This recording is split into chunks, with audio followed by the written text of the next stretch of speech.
Bu o deməkdir ki, insan düşüncəsi çox şey həll eləyir. Yəni sən düşünürsən ki, bacaracaqsan, haqlısan. Düşünürsən ki, bacarmayacaqsan, yenə haqlısan. Yəni söhbət nədən gedir? Düşüncə tərzi nəzəriyyəsidir nəzəriyyəmizin adı, düzdürmü? Düşüncə tərzi nəzəriyyəsidirsə, burada söhbət insanın düşüncəsindən gedir. Yəni, Carol Dweck nəzəriyyəsinə görə insanın düşüncəsi hansı formadadırsa, onun inkişafı da o formada gedər. Onun apardığı təcrübələrə görə belə bir nəticəyə gəlib ki, insan düşüncəsi iki formada olur. İnkişafa açıq düşüncə, inkişafa qapalı düşüncə. Nədir inkişafa açıq və inkişafa qapalı düşüncə? İnkişafa açıq düşüncə odur ki, yəni, gəlin əvvəlcə qapalıdan başlayayım daha doğrusu. Çünki bizdə ən çox elə istəyir şagird, istəyir müəllim, inkişafa qapalı düşüncə daha çoxdur, nəinki açıq düşüncə. İnkişafa qapalı düşüncə beynini kilitləyir, qıfıllayır, qıfılla bir dənə açarla bağlayır. Deyir ki, mən bunu bacarmaram. Nəysə, məsələn, tutaq ki, bir misal eləyir. Alınmayanda artıq cəhd eləmir. Deyir, bu mənlik deyil. Bir mövzu oxuyur, o mövzunu izah eləməyə çalışanda, o mövzu ilə bağlı hansısa tapşırıq eləyəndə, alınmayanda o mövzunu qoyur kənara, deyir, bu mənlik deyil. Adətən biz görmüşük siniflərimizdə, yəni bunu bütün müəllimlər görüb ki, uşaqlar nə deyir? Deyir, ay müəllim, tarix mənlik deyil. Mən hüquqşünas olmaq istəyirəm, o qədər xoşum gəlir hüquqşünas olmaqdan, amma xronologiyaları yadımda saxlaya bilmirəm deyə mən o xəyalımdan vaz keçirəm. Və yaxud da əksinə, ay müəllim, mən nə bilim, belə deyək də, kompüter üzrə getmək istəyirəm, İKT bacarığı üzrə getmək istəyirəm, amma riyaziyyatı heç sevmirəm. Riyaziyyatı heç sevmədiyimə görə istəyirəm ki, sənətimə görə oxuyum, amma alınmır. Yəni, riyaziyyat məndə alınmır. Mənim beynim riyaziyyatı qavramır, bacarmıram. Bu cür düşüncə tərzi qapalı düşüncə tərzidir. Eyni zamanda uşaqlarda yox, müəllimlərdə də olur belə düşüncə tərzi. Hətta biz dəfələrlə eşitmişik, müəllim deyir ki, 40 ilin müəllimiyəm. Neynirəm indən sonra oxumağı. Ən çox da bu sertifikasiya prosesində bunlar olur, düzdürmü? Deyir, indən sonra oxuyub neyniyəcəm, 40 ilin müəllimiyəm, mənim nəyimə lazımdır oxumaq. Bu nədir? Bu qapalı düşüncə tərzidir. Eyni zamanda şagirdlərə qarşı da qapalı düşüncədə oluruq. Bəzən deyirik ki, bu şagirdlə bu üsul işləmir, neynəsək də alınmır. Və yaxud da ki, bunu öyrətmək mümkün deyil. Yəni, müəllimin özü belə şagirdi ilə bağlı qapalı düşüncəyə düşə bilir. Amma əslində necə olmalıdır? Əslində insanlar inkişafa açıq olmalıdır. Mənim özümdə də belə bir var idi, belə bir vəziyyət. Mən bunu hər dərs danışanda vurğuluyuram. Əvvəllər elə bilirdim ki, məndən heç vaxt repetitor müəllim olmaz. Kurslarda işləyirdim, alınırdı kurslarda, amma deyirdim ki, evdə bacarmaram. Yəni, bu qapalı düşüncə tərzidir. Bunu yavaş-yavaş nə eləmək lazımdır? Özümüzdə belə bir Carol Dweck nəzəriyyəsinə görə bunu biz şagirdlərdə formalaşdırmalıyıq. Ona görə birinci özümüzdən başlayaq. Yəni, əgər insan sağlamdırsa dünyaya, əqli və fiziki cəhətdən sağlam dünyaya gəlibsə, yəni insanın bacarmayacağı heç nə yoxdur. Bu fikir, bu düşüncə ilə yanaşmalıyıq məsələyə, həqiqətən də belədir. Şagirdlərimizi də inandırmalıyıq ki, insan zəkası dəyişə biləndir. İnsan düşüncəsi dəyişə biləndir. Yəni, şagirdləri qapalı düşüncə tərzindən açıq düşüncə tərzinə keçirməliyik. Açıq düşüncə tərzi olan insanlar çətinliklərdən qorxmurlar, səhvlərindən öyrənirlər, başqalarının fikirlərinə, rəylərinə qulaq asıb oradan nəticə çıxardırlar, hər zaman öyrənməyə maraqlıdırlar, uğursuzluq yaşananda təslim olmurlar, motivasiyadan düşmürlər, onlar bacarmaram yox, hələ bacarmıram sözündən istifadə edirlər. Amma qapalı düşüncə tərzinə malik olan şəxslər çətinlikdən qorxurlar, çətinliklərdən yayınırlar, səhv etməkdən, başqalarının gözündən düşməkdən qorxurlar, rəyləri qulaq ardına vururlar. Çünki onlar artıq beyinlərində özlərini qapayıblar ki, bu məndə alınmır. Kimsə desə də səndə alınır, deyir, yəqin məni motivasiya eləmək üçün deyir. Bu məndə alınmır da, yəni bu mümkün deyil. Rəyləri qulaq ardına verirlər və bacarmıram. Bacarmaram və bacarmıram fikri ilə öz beyinlərini neynirlər? Qapalı düşüncəyə gətirib çıxardırlar. Lakin Carol Dweck nəzəriyyəsini biz niyə keçirik? Ümumiyyətlə, biz kurikulumda nəzəriyyələri nəyə görə keçirik? Bu nəzəriyyələr təsdiqini tapmış pedaqoji nəzəriyyələrdir ki, təcrübələrdə sübut olunub ki, əslində insan qapalı düşüncədən açıq düşüncə tərzinə keçə bilər. İlk öncə şagirdlərimizə belə deyək, zəkamızın dəyişə biləcəyini izah eləməliyik ki, həqiqətən də insan intellekti, zəkası dəyişir. Hətta bu yaxınlarda bir test var idi. Orada verilmişdi ki, zəkanın dəyişə bilən olduğunu hansı nəzəriyyə göstərir? Karol Dweck nəzəriyyəsi göstərir. Zəkanın müxtəlif yaşlarda inkişaf etdiyini Piaget nəzəriyyəsi göstərir. Zəkanın sosial mühitdə inkişaf etdiyini isə Vygotsky nəzəriyyəsi, yəni sosial inkişaf nəzəriyyəsi təsdiq edir. Bəs yaxşı, biz şagirdlərə deyirik ki, yeni bacarığa yiyələn, bacarığı məşq elə, səhv elə, sonra səhvlərini təhlil elə, yoxla, bir daha məşq elə, bir daha səhv elə, kömək istə, öyrəndiyini yoxla və püxtələş. Yəni 9 addım burada göstərir ki, yeni bilik və bacarığa yiyələnərkən insan bu 9 addımdan keçməsi normaldır. 3 dəfə səhv eləsən belə, sən belə deyək də, normal bir şeydir. Səhv öyrənmə yolunda vasitədir.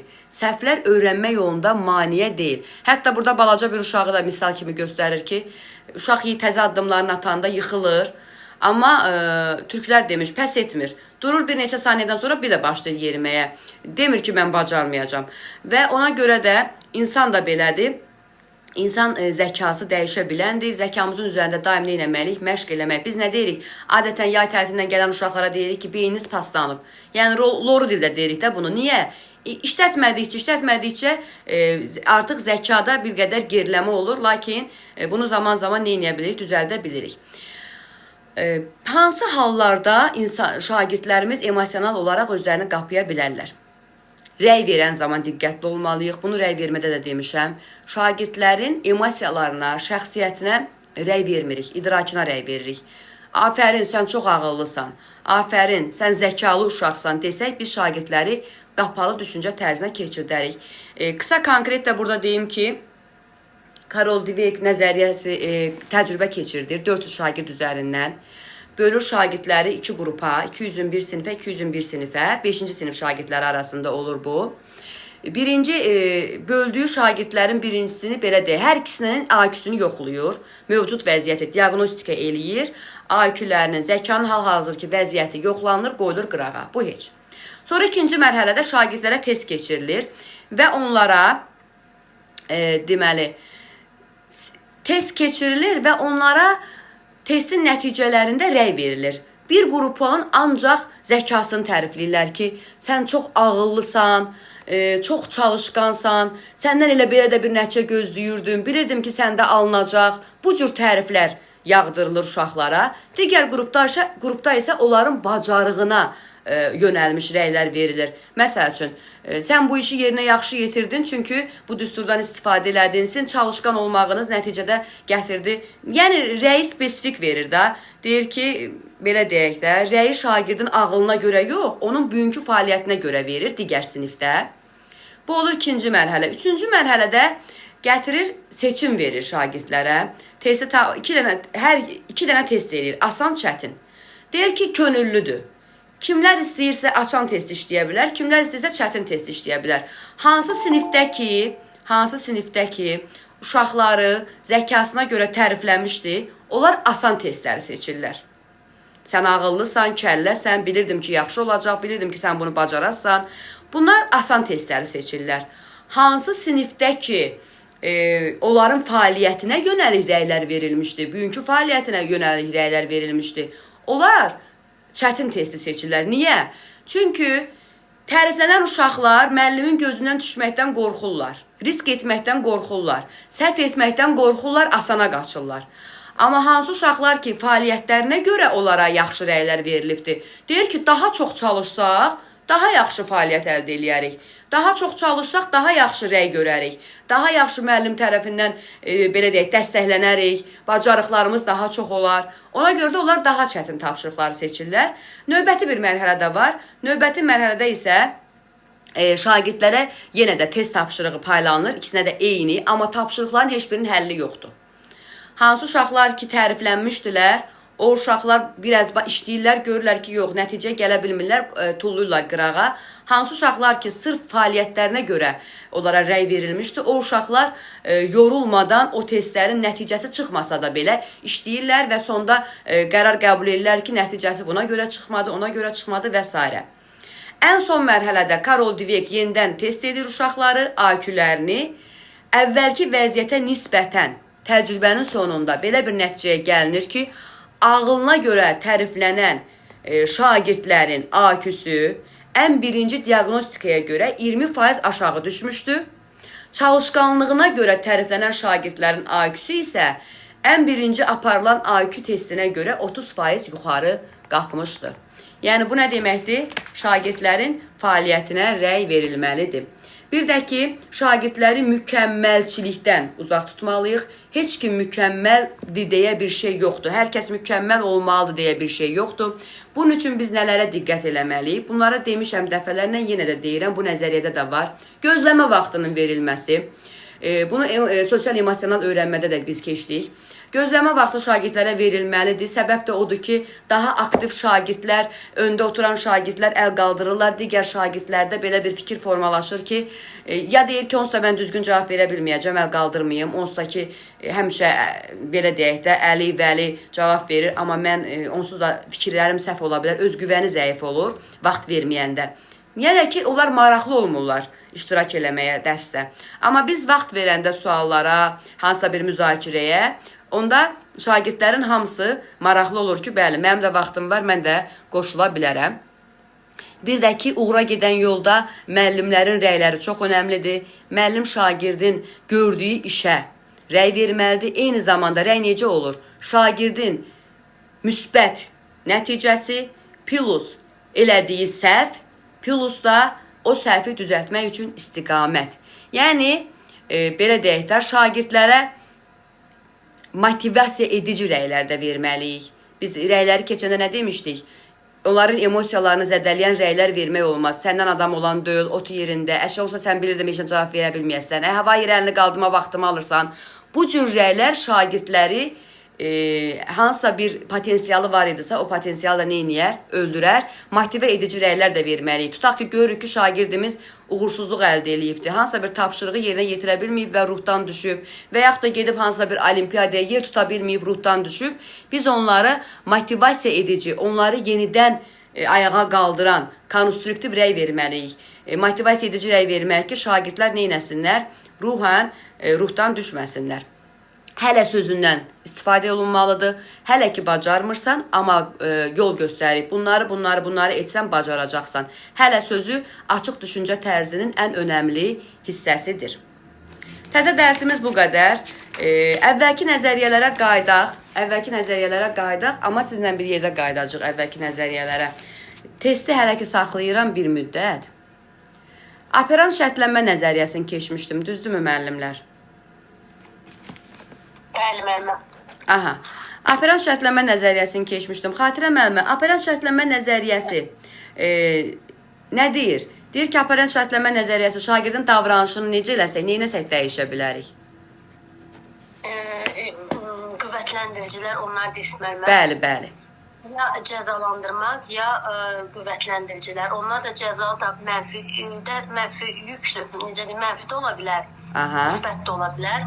Qüvvətləndirici də ki, müsbət də ola bilər, mənfi də ola bilər. Bir dənə mənfi cəzalandırma deyin, bir dənə müsbət cəzalandırma deyin. Bəli, elə onun mahiyyətini deyəcəkdim ki, əgər cəza varsa orada, misalda deyərəm, əgər orada nəyisə cəzalandıraraq, nəyisə uşağa verirsə müsbət cəzadır, cəzalandıraraq nəyisə əlindən alırsa mənfi cəzadır. Amma qüvvətləndirici nə deməkdir? Cəza yox. Yəni, cəzanın tam əksinəsi də alqış, belə deyək. Əgər orada cəzalandırmırıqsa, belə Lordildə desəm, alqışlayırıqsa və nəyisə verirsə uşağa müsbət gücləndirici, amma o alqışlayıb, amma nəyisə alırıqsa mənfi gücləndiricidir. Məsələn, deyək ki, sən bugün dərsdən evə 6-cı saatdan qaçdığına görə, şagird 6-cı saatdan qaçıbsa, təbii ki, buna cəza verilir. Mənfi və ya müsbət olduğunu hardan bilirik? Məsələn, sən 6-cı saat dərsdən qaçdığına görə sənə deyək ki də sabah 6 dərsi yox, 7 dərs saxlayıb, hələ üstünə də 20 dənə də tapşırıq verəcəm işləyəsiniz. Həm cəzadır, həm müsbət cəzadır. Bəli, burada artıq şagirdin işinin üstünə iş gətiririk. Bəli, bu müsbət, yəni plus, negativ yox, pozitiv cəzalandırmadır. Bəs negativ cəzalandırma nə ola bilər? Amma sən bugün 6-cı saat dərsindən qaçmısan, normalara əməl eləməmsən, ona görə də sabahki ekskursiya sənə aparacaq. Bəli. Bu artıq şagirdin bizim tədbirimizdə olan bir fəaliyyəti əlindən alırıqsa, bu negativ cəza. Bəs stimullaşdırma ilə bağlı bir dənə pozitiv, bir dənə negativ?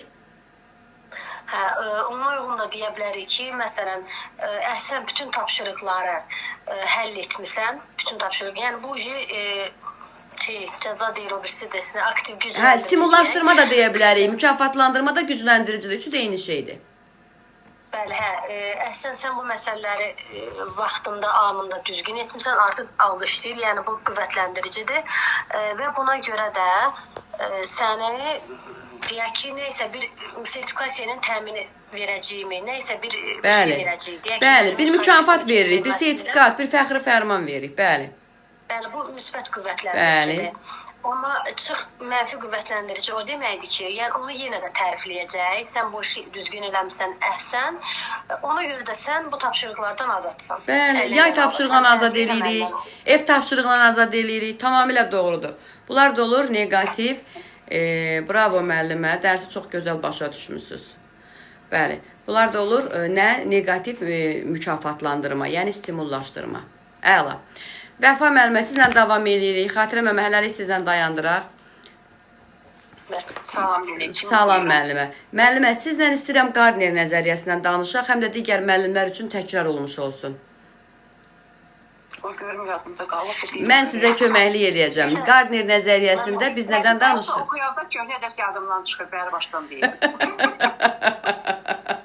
Biz adətən uşaqlara deyirik. Biz adətən uşaqlara deyirik ki, 3 gün bundan qabaq keçmişəm. Nə tez yadınızdan çıxdı. İndi mən də sizə deyim ki, təzə keçmişik nəzəriyyələri. Müəllimə, nə tez yadınızdan çıxdı. Özür istəyirəm. Bir də bu mən deyənləri, bu qüvvətləndiriciləri, onu Tomris adlı kişi eləyib. Yo. Behaviorizm nəzəriyyəsindən Skinner'də adı. Operant şərtlənmə nəzəriyyəsi, bəli. Aha, kişilərin adı düşməyəcək, Xatirə müəllimə, narahat olmayın. Sizə sadəcə situasiya tipində düşəcək ki, ona görə də nəzəriyyələri bilmək lazımdır. Adla düşmür, adla düşsə elə ham əzbərləyər, gedər yazar.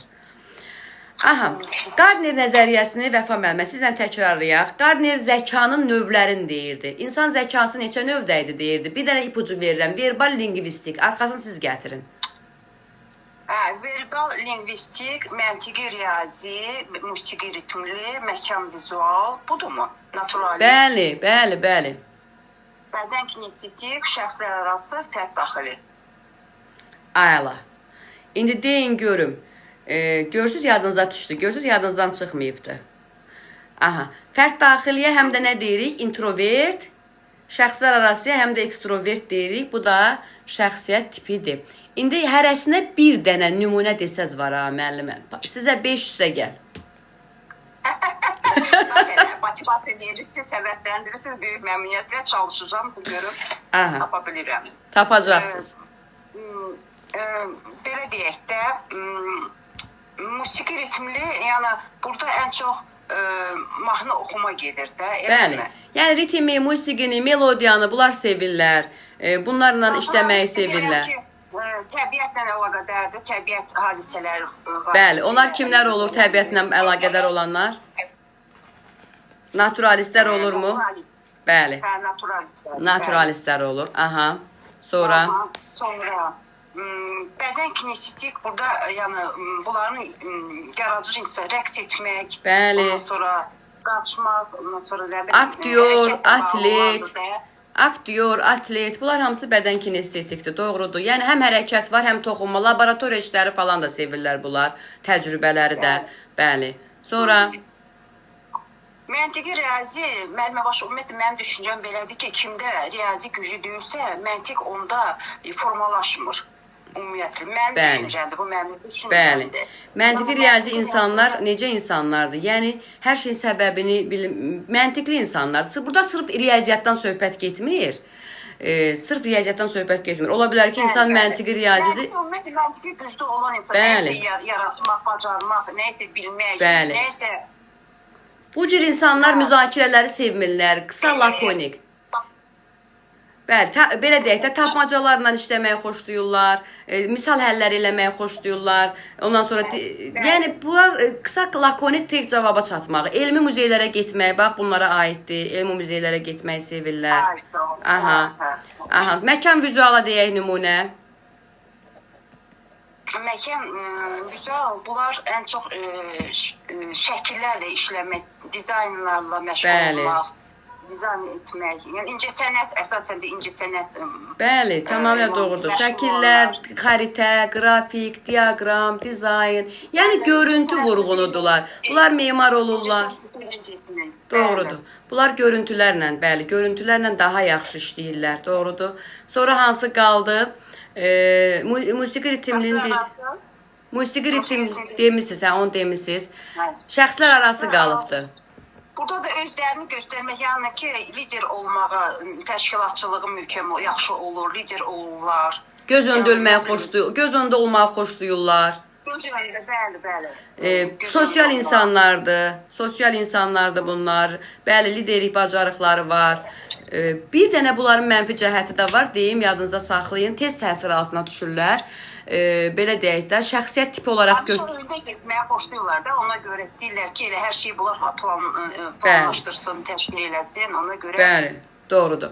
Bəs introvert deyirəm, fərd daxillər necədir?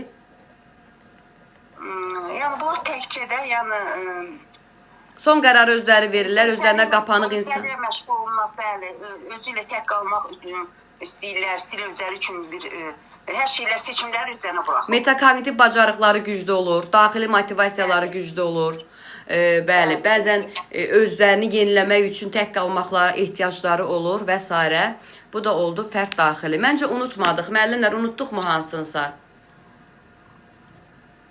Bədən kinestiki dedik də, orada rəqs eləmək. Bəli, bədən kinestiki də dedik. Verbal lingvistik deyəsən. Verbal lingvistiki deməmişik, bəli. Bəli. Deyək onda. Yəni bunlar verbal lingvistikdir, yəni oxumağı bacarırlar, qabiliyyətləri güclü olur, oxumaq qabiliyyətləri, yazmağı, hekayə yazmağı, nəql etməyi, bunlar bunu bacarırlar. Verbal sözün harda gördüksə söz yadımıza düşür, söz. Sözlərlə işləyənlər, natiklər, oratorlar, sözlər, bəli, sözü harda gördüksə verbal lingvistikdir. Həm yazmaq, həm oxumaq, həm danışmaq, yəni söz bunlarlıqdır. Müzakirə etməyə xoşlayırlar, cavab qurmağa xoşlayırlar, bunlar əsasən də o da dili inkişaf etdirir. Tamamilə doğrudur müəllimə. Bəs deyirsiniz yadımdan çıxıb ay müəllimə. Bravo sizə. Canınız sağ olsun. Sizin canınız sağ olsun. Yadıma düşdü. Təşəkkür edirəm. Akif müəllim, sizlə davam eləyək. Salam, axşamınız xeyir. Axşamınız xeyir. Piaget nəzəriyyəsini sizlə yadımıza salacağıq müəllim.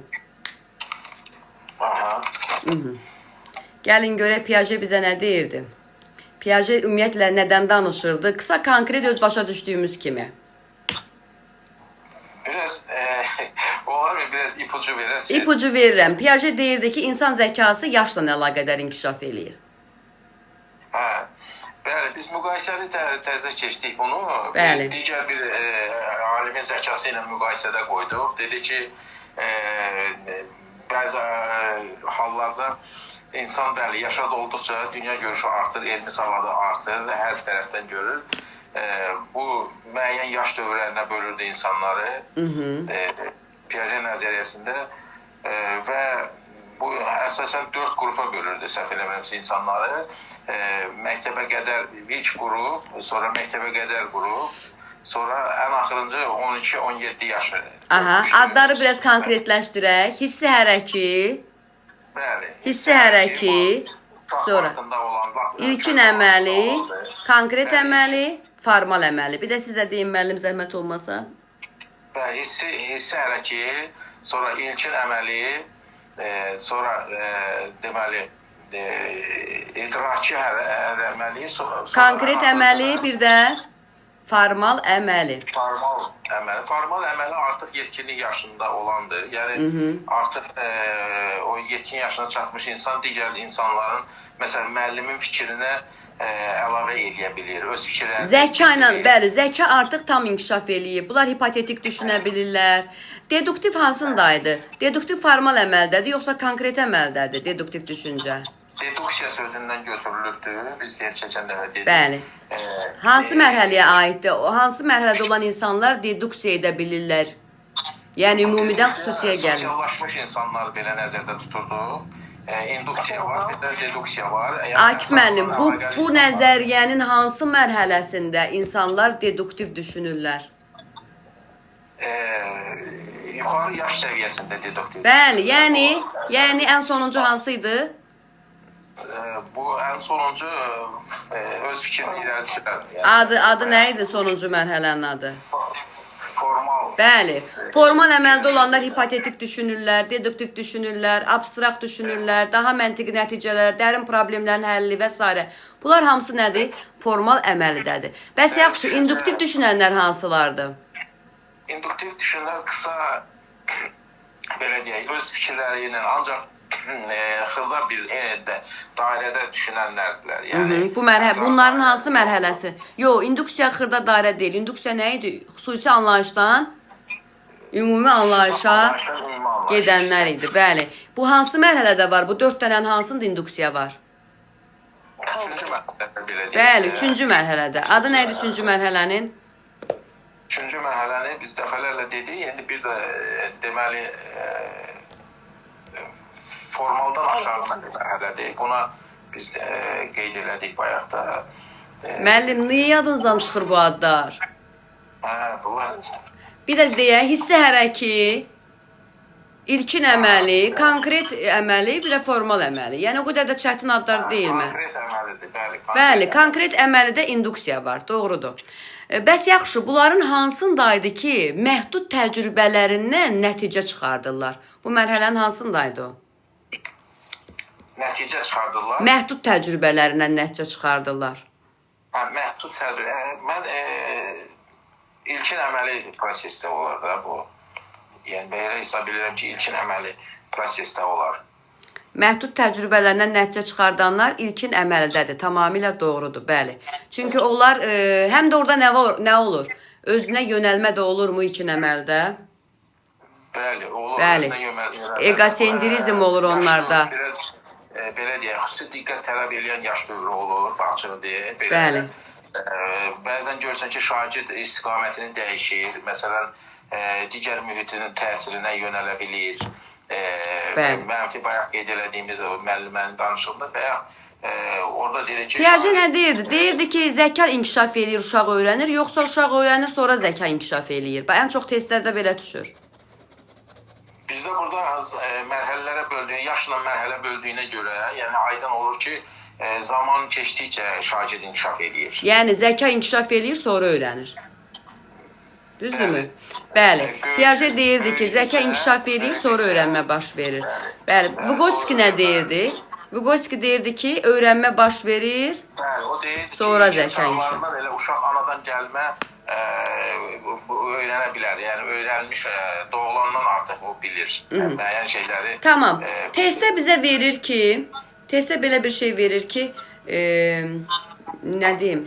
Hə, məhdud təcrübələrindən öyrənənlər dedik ilkin əməldədir. Bəs yaxşı, adi təcrübələrindən öyrənərək ümumi nəticəyə gələnlər hansı mərhələdədir? Yəni normal təcrübə, məhdud təcrübə deyil. Normal təcrübə eləyir, ümumi bir anlayışa gəlir. Bunlar hansı mərhələdədir? Bu introvert insanlardır, belə deyək. Nəzəriyyədən kənara çıxmayaq.